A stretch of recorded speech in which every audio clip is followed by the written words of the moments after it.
Assalamu alaikum. Welcome to the mobile application development course. In last lecture, we discussed the XML controls. हमने कहा था कि मुख्तलिफ़ controls हम XML के ऊपर बनाते हैं जो कि एज इंटरफेस के तौर पे काम आते हैं।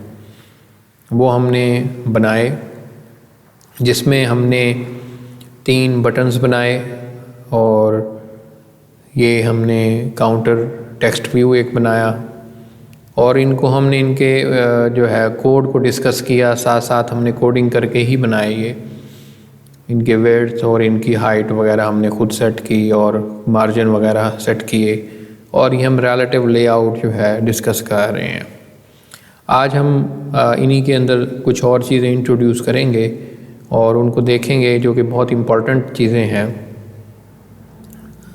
तो चलिए आज का लेक्चर हम स्टार्ट करते हैं और आज का जो हमारा बुनियादी मकसद है वो ये है कि ये जो हमने कंट्रोल्स बनाए हैं इनमें हमने जो टेक्स्ट दिया हुआ है वो हार्ड कोड दिया हुआ है। मिसाल के तौर पे ये आप देखें कि यूअर काउंटर इज़, ये स्ट्रिंग मैंने डायरेक्ट डबल कोट्स में लिख दी है, तो ये जो है वो हार्ड। अब यहाँ पे जैसे मैंने यहाँ पे कर्सर ले गया तो इसने मुझे क्या कहा, hard coded string your counter should use the string source, यानी वो कह रहा है कि आप हार्ड कोड स्ट्रिंग इस्तेमाल कर रहे हैं, तो ये एक वार्निंग कहलाती है।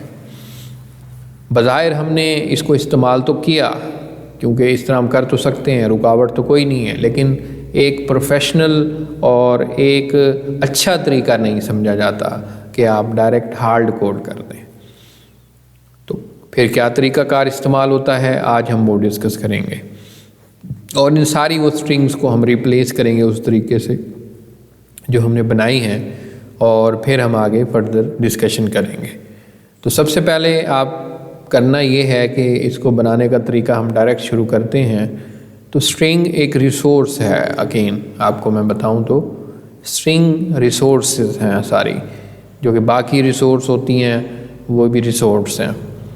तो इसके लिए हमें जाना पड़ेगा एक और लोकेशन पे। मैं डायरेक्ट आपको बताता हूँ, अगर आपका प्रोजेक्ट जो है वो इस तरह बंद है तो आपने किस तरीके से जाना है। तो ये आपने रिसोर्स वाले फ़ोल्डर में जाना है, उसके बाद वैल्यूज़ वाले फ़ोल्डर में जाना है और यहाँ पे आप देखें कि strings.xml फाइल बनी हुई है। इसको डबल क्लिक करके मैं ओपन कर लेता हूँ। तो ये देखें कि ऑलरेडी इसकी एक स्ट्रिंग ऐड की हुई है ऐप नेम के साथ और ये यूज़ जहाँ पे मेरे इस प्रोजेक्ट का नाम होगा वहाँ पे ये ऐप नेम इस्तेमाल किया जाएगा, बजाय कि आप वहाँ पे ये स्ट्रिंग हार्ड कोड करें।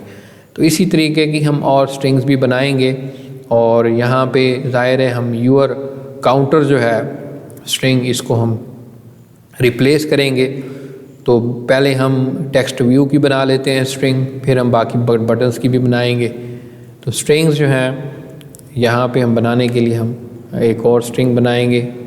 स्ट्रिंग ये नेम मुझे बता रहा है कि स्ट्रिंग नेम क्या है, तो इसके लिए मैं जो बेहतर नाम समझता हूँ str काउंटर, क्योंकि ये काउंटर के लिए स्ट्रिंग हम लिख रहे हैं तो मैंने नाम भी इसको ऐसा देना है कि जो इसके लिए ज़्यादा मौजूद हो। तो यहाँ ब्रैकेट बंद कर दी तो इसने देखें क्लोजिंग टैग खुद डाल दिया।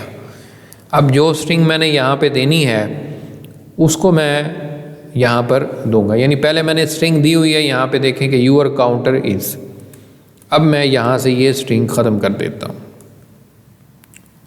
ठीक है जी, इसको मैंने कट कर दिया। आप चाहें तो इसको खुद वहाँ से भी ख़त्म हो गई है। अब मैं इसको strings.html, अब आपने इस स्ट्रिंग को इन दोनों ब्रैकेट्स के दरमियान में ऐड करना है। मैं पेस्ट कर देता हूँ Ctrl+V, तो ये इस स्ट्रिंग का नाम जो है वो यूअर काउंटर इज़ हो गया। ठीक है जी, इसी तरह मैं और स्ट्रिंग भी बना लेता हूँ, फिर मैं उनको वहाँ से यूज़ करूँगा। मैंने वहाँ से ख़त्म कर दिया, अभी मैं आपके सामने ऐड करूँगा उनको। दूसरी स्ट्रिंग बना लेते हैं जिसमें बटन्स होंगे str start. Of course start का बटन है तो स्टार्ट के बटन को स्ट्रिंग हमने दी हुई है, तो मैंने str स्टार्ट कर दिया उसको, ब्रैकेट क्लोज। यहाँ पे अब मुझे वो स्ट्रिंग डालनी है तो हम बटन में जाते हैं स्टार्ट वाले में, और मैंने ये टेक्स्ट वाली स्ट्रिंग दी हुई है, इसको मैं यहाँ से कट कर देता हूँ और फिर हम इसमें पेस्ट करेंगे। जैसे आप यहाँ से कट करेंगे तो वहाँ से नाम भी ख़त्म हो जाएगा, तो मैंने इसको यहाँ पे डाल दिया। इसी तरह एक और स्ट्रिंग मैंने बनाई str रीस्टार्ट, बल्कि इसका नाम हम रीसेट कर देते हैं, बल्कि रहने दें क्योंकि हमें और जगह भी इसको करना पड़ेगा। तो रीस्टार्ट ही ठीक है, रीस्टार्ट या रीसेट भी कर सकते हैं आप। और ब्रैकेट क्लोज, अगेन मैं यहाँ पे जो रीस्टार्ट वाला बटन है उसमें जाता हूँ, और सॉरी मैंने पहले यहाँ से स्टार्ट किया था, इसको मैं ख़त्म कर देता हूँ फ़िलहाल। और अगर इसमें आप जाएं दोबारा तो यहाँ पे रीस्टार्ट का बटन है, तो ये मैंने पहले यहाँ पे रीस्टार्ट वाला कॉपी कर लिया, तो मैं इसको स्टार्ट का कर लेता हूँ और यहाँ पे रीस्टार्ट वाला आ गया। सही है जी। अगला बटन हमने कैंसिल का बनाया था, तो उसके लिए स्ट्रिंग बना ली हमने, और इसको हमने str कैंसिल कर दिया और ब्रैकेट बंद। अगेन यहाँ पे कैंसिल है, मैं खुद ही टाइप कर देता हूँ, उधर क्या लिखने की ज़रूरत है, कॉट कॉपी की इतनी बड़ी नहीं, वो तो मैं आपको वैसे तरीका बता रहा था। तो ये यहाँ से अब कैंसिल वाला मेरी जो स्ट्रिंग है वो भी अब मैं यहाँ से ख़त्म कर देता हूँ। तो ये देखें तीनों स्ट्रिंग ख़त्म हो चुकी हैं। अब मैं ये स्ट्रिंग्स यहाँ से उठाऊँगा, बजाय कि मैं यहाँ हार्ड कोड करता जैसे मैंने पहले किए हैं, अब मैं इन स्ट्रिंग्स को यहाँ से उठाऊँगा। तो सबसे पहले तो टेक्स्ट व्यू वाला उठाऊँ। करना आपने ये है कि इन ब्रैकेट के अंदर आपने कर्सर को लाना है, और यहाँ पे आसान तरीका एक शॉर्ट की आपको बताने जा रहा हूँ, वो आप यूज़ करेंगे।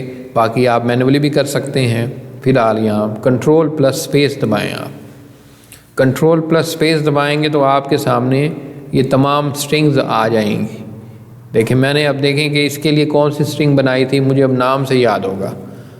यही वजह है जब मैं आपको बार बार कह रहा हूँ कि नाम आप ऐसे रखें जो अंडरस्टैंडेबल हों, रीडेबल हों और जिनको समझा जा सके। ऐसे XYZ इस तरह के नाम रखने बेवकूफ़ी है, इस तरह नाम नहीं रखने चाहिए। तो इसके लिए मुझे याद पड़ रहा है कि str काउंटर स्ट्रिंग बनाई थी, तो मैंने इस पर कर दी।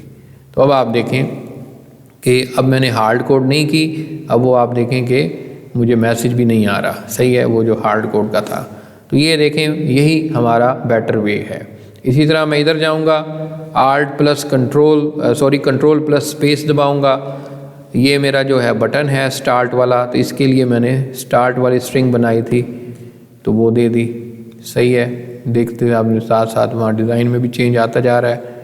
यहाँ मैंने रीस्टार्ट की बनाई थी स्ट्रिंग, कंट्रोल प्लस स्पेस, और ये रीस्टार्ट वाला बटन आ गया।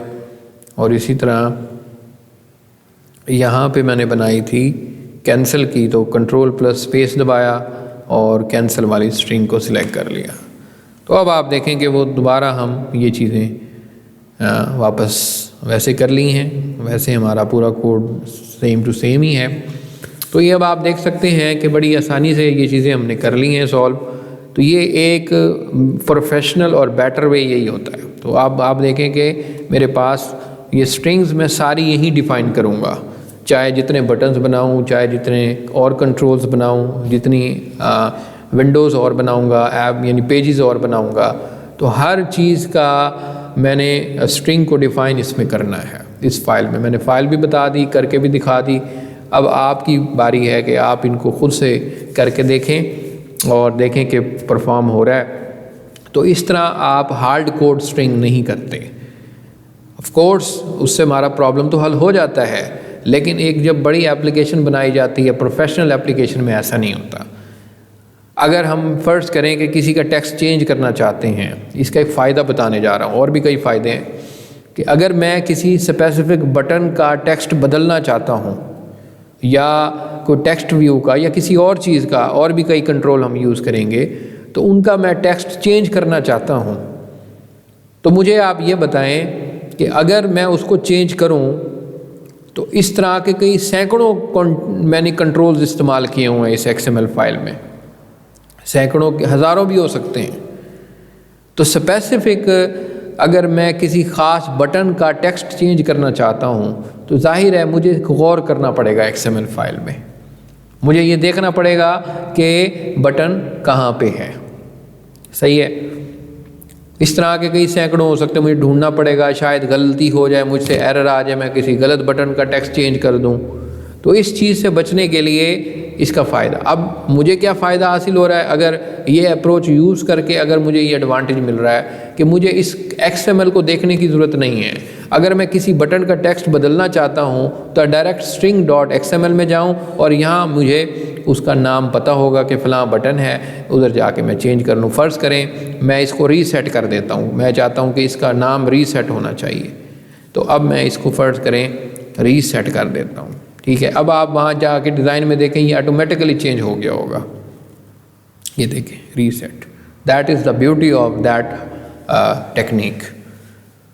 इसी तरह आप देखें कि इन तमाम स्ट्रिंग में जो भी आप चेंज करेंगे ऑटोमेटिकली मेरे डिज़ाइन में, मेरी XML फाइल में चेंज आ जाएगा। तो यही सबसे बड़ा एडवांटेज है ये आज वाले टॉपिक का कि स्ट्रिंग्स कैसे डिफ़ाइन करते हैं। तो ये बहुत इंपॉर्टेंट टॉपिक है, इसको ट्राई आउट करें, इसको सीखने की कोशिश करें, और अगर कोई प्रॉब्लम है तो मुझसे शेयर करें। तो मैं अगेन इसका नाम जो है वो रीसेट कर देता हूँ या रीस्टार्ट, क्योंकि मुझे हर जगह और भी चेंज करना पड़ेगा, तो मैं वही रीस्टार्ट ही कर देता हूँ। ठीक है, दोनों नाम ठीक हैं। अब यहाँ पे देखें मैं दोबारा जाता हूँ तो अब आप देखें कि दोबारा रीस्टार्ट हो गया। तो ये मुझे इस चीज़ से कोई सरोकार नहीं है कि मैंने 50 कंट्रोल बनाए हुए हैं, मैंने 200 बनाए हुए हैं, मैंने 500 बनाए हुए हैं, ये इस फाइल में पड़े हुए हैं। मैं डायरेक्ट अगर कोई चेंज करूँगा स्ट्रिंग में ख़ास तौर पे, तो मैं string.xml में जाऊँगा और वो स्ट्रिंग चेंज कर दूँगा, मुझे वो ऑटोमेटिकली मुझे चेंज नज़र आ जाएगा। अगर फ़र्ज़ करें हार्ड कोड किया हो हमने, जैसे पहले किया हुआ था, तो हमें 50 कंट्रोल हैं तो 50 को हार्ड कोड किया होगा। अगर हमने चेंज करना होगा तो ज़ाहिर हमें ढूंढना पड़ेगा वो बटन, भाई वो कोड के किस हिस्से में पड़ा हुआ है। तो ये बड़ा एडवांटेज है। तो कोड इसी स्टाइल से किया जाता है। ये हम एक ऑर्गेनाइज और एक प्रोफेशनल कोडिंग पढ़ रहे हैं, कोई हम मतलब एक स्टूडेंट लेवल की तो है, लेकिन स्टूडेंट से ये बहुत ऊपर लेवल की हम कोडिंग पढ़ रहे हैं ताकि ये चीज़ें प्रैक्टिकली आप देख सकें। बाकी मैं आपको ये सजेस्ट करूँगा कि अपनी बुक से भी आप ये टॉपिक पढ़ें, जो आपको बुक लगवाई है वहाँ से थ्योरी आपने पढ़नी है। मेरे पास इतना टाइम नहीं है कि मैं थ्योरी भी साथ डिस्कस करूँ और फिर हम उसको यहाँ पे ले आएँ। हम कोशिश कर रहे हैं कि अपने पूरे कोर्स को प्रैक्टिकल बेस्ड बनाएं। ठीक है, तो ये आप ख़ुद से इसको प्रैक्टिस करें। अगर कोई प्रॉब्लम है तो मुझे शेयर करें ग्रुप में, और कोई अगर एंड्रॉयड स्टूडियो में प्रॉब्लम आ रही है तो वो भी शेयर कर सकते हैं। आज का लेक्चर मैं यहीं पे ख़त्म करूँगा। अगले लेक्चर में हम XML और दूसरी जो उसकी बाइंडिंग वगैरह है वो हम पढ़ेंगे कि हम अपनी XML फ़ाइल को जावा की फ़ाइल के साथ कैसे अटैच करते हैं। और ये तमाम कंट्रोल्स अभी तो बेजान हैं, इनके अंदर कोई इसको प्रेस करें कुछ भी नहीं होगा, लेकिन हम ये चाहते हैं कि ये काम भी करें, तो इसके लिए हमें ज़ाहिर है जावा के अंदर कोडिंग देखनी पड़ेगी। वो हम नेक्स्ट लेक्चर में कवर करेंगे। तब तक के लिए खुदा हाफिज़।